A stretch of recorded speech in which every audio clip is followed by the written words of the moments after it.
There are some strange stories floating around the internet. I've read many of them, as most people have, and I always wonder just how true they really are. I have one of those stories now.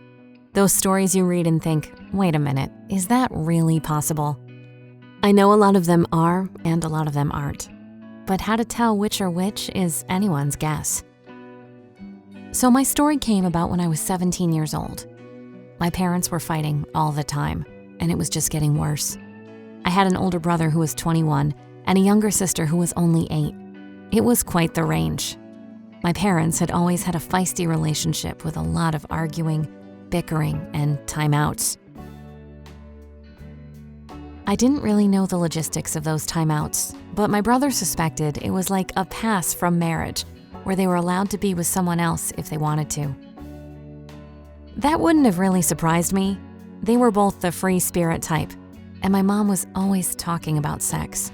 Not in a bad way, just really open about it. We knew the correct anatomical terms for every body part when we were 3. There was no glossing over with wee-wee or boobies in our house. We knew how babies were made and how sex happened by the time we were 8, which was a little ahead of the majority of our friends. But I always appreciated that my mom would talk to us like we were adults, while the rest of the world treated us like the kids that we were. Basically, we grew up fast and had an open dialogue with our parents. I was pretty involved in helping out with my little sister and often ran up to the school to pick her up when my parents were too busy. One day, there had been a miscommunication and I thought I was picking Willa up, and my mom thought she was picking her up. I was running behind and had gotten to the school just as the bell rang. I walked briskly around to the back of the school where she came out when I caught sight of my mom up ahead walking with one of the dads of a student in Willa's class. Something about their mannerisms made me slow my walk. I could see they were walking close to each other, which was the first thing that struck me as odd. But then I saw their hands brush against each other as they turned the corner. I saw my mom look up at him, and he looked down at her with love in his eyes. I froze. I knew what I had just seen. Obviously, whether or not they had actually started a romance or not, there were feelings there. I texted my mom from around the corner that I remembered she was getting Willa from school and would see them at home later. I got a text back right away saying that she was going to hang out at the park for a while and let Willa play, and could I get dinner going? I said I would and headed home. I was having trouble concentrating and let the pot of water I was boiling for pasta boil over. Just then, my brother walked in the door looking to forage for snacks. He lived on his own but was constantly over to do his laundry or looking for food. We all loved it though. Kevin was a lot of fun, and when he moved out, we all missed him terribly. He asked me what was up, and I told him what I had seen. He just shrugged it off and said, "I'm sure it's nothing. Who knows what you really saw?" I still couldn't shake the feeling that troubled times were heading our way. When my mom got home, she was in a good mood and super grateful to me for cooking dinner. When my dad got home, everything seemed normal. As the week went on, however, they started fighting a lot more than normal. Their banter had changed from scrappy and passionate to angry and hurtful. As the week went on, however, they started fighting a lot more than normal. Their banter had changed from scrappy and passionate to angry and hurtful. One night, I had come home early from a sleepover because I wasn't feeling well. I had just opened the front door and could hear my parents screaming at each other. For all their passion and bickering, they rarely, really screamed at each other. I quietly closed the door behind me and tiptoed up to my room. They were in the living room. I called out that I was home, but they didn't even hear me. I could hear the fight clear as day, and now I knew why that gut feeling hadn't left since that day at the school.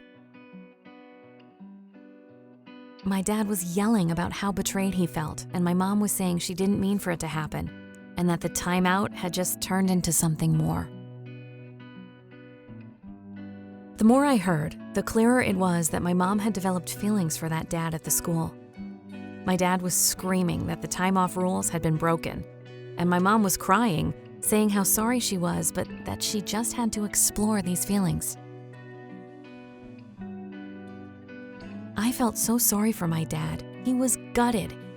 He told my mom that he was going to stay with a friend and packed a bag and left. Things were bad, so bad. The next morning, I told my mom that I had heard everything and asked her what was going to happen next.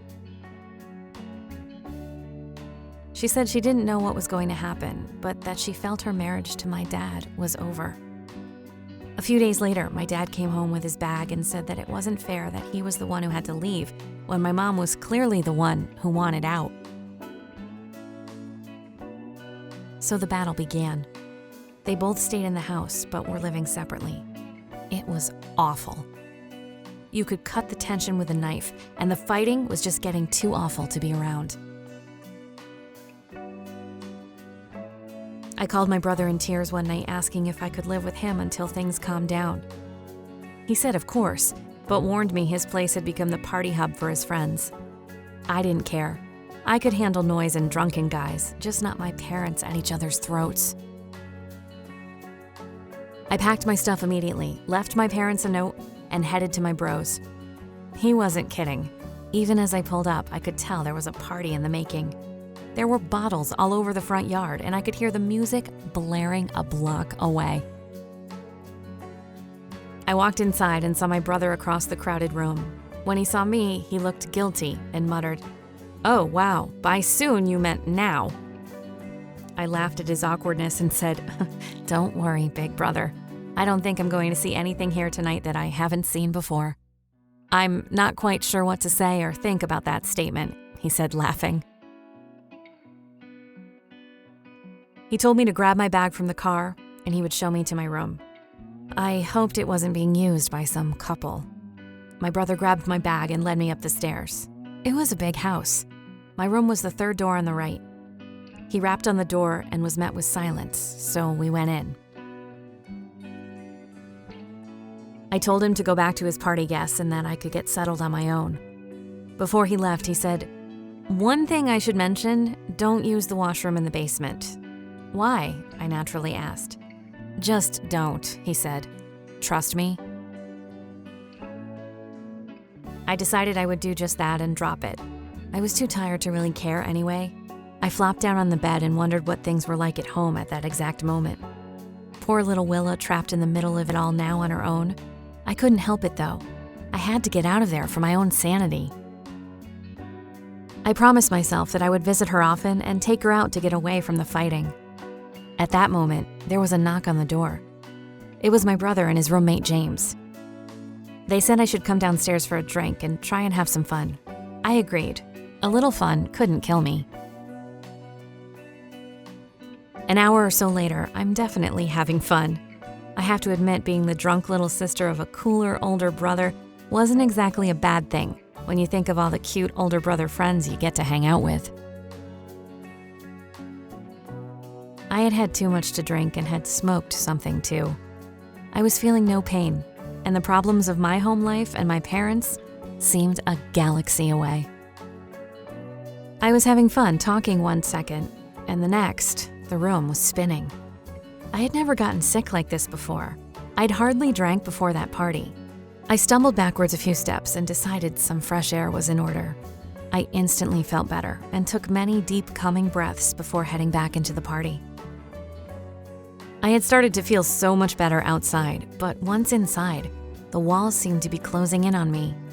In an awful moment of realization, I knew I was going to throw up. I quickly looked around. The closest bathroom was in the basement, so I flew down the stairs. A guy was just coming out zipping up his pants, but I didn't care and ran past him inside. I barely made it to the toilet before I threw up. Instantly, I realized how badly I had to pee too, and sat down on the toilet seat. It was slimy and disgusting.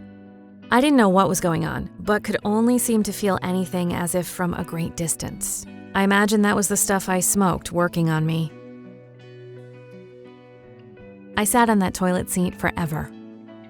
For some reason, the moist warmth of that bathroom made me feel comforted. My bro's roommate had a big green thumb, so this washroom doubled as a green room filled with a wall of plants. There was special stuff on the walls that looked like tinfoil to keep the room warm and reflect the heat. There was a humidifier set on a timer that went off in there, so the plants had enough humidity. It felt like a swimming pool, and I had always loved greenhouses, pools, anywhere that was warm and humid. That washroom was no tropical island, though, and a month later when I realized my period was late, I shook my head in amazement.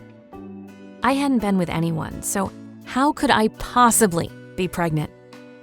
I waited another month just in case I missed one for some reason, but it didn't come again. So I went out and bought a home pregnancy test that came back positive. I went straight to the one person I felt I could talk to about it, my brother. He had certainly messed up enough in life to not judge me. He asked who the guy was and said that that's what was the weirdest. There was no guy. I could see him thinking, wait a minute, how far along did you say you are? I told him 2 months, and his eyes widened. You didn't happen to ignore me, did you, and use the basement washroom, did you? Yeah, I got sick in there and sat on that toilet for hours until my trip was over, I said. Why? He brought his hand up to his face.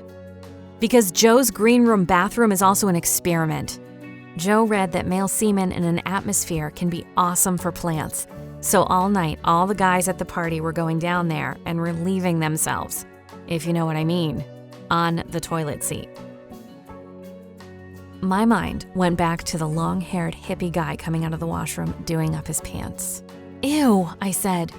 I couldn't believe it. But it looked like I had gotten pregnant from my brother's toilet seat. And I thought I had problems before. To watch more animated story videos like this, hit that subscribe button.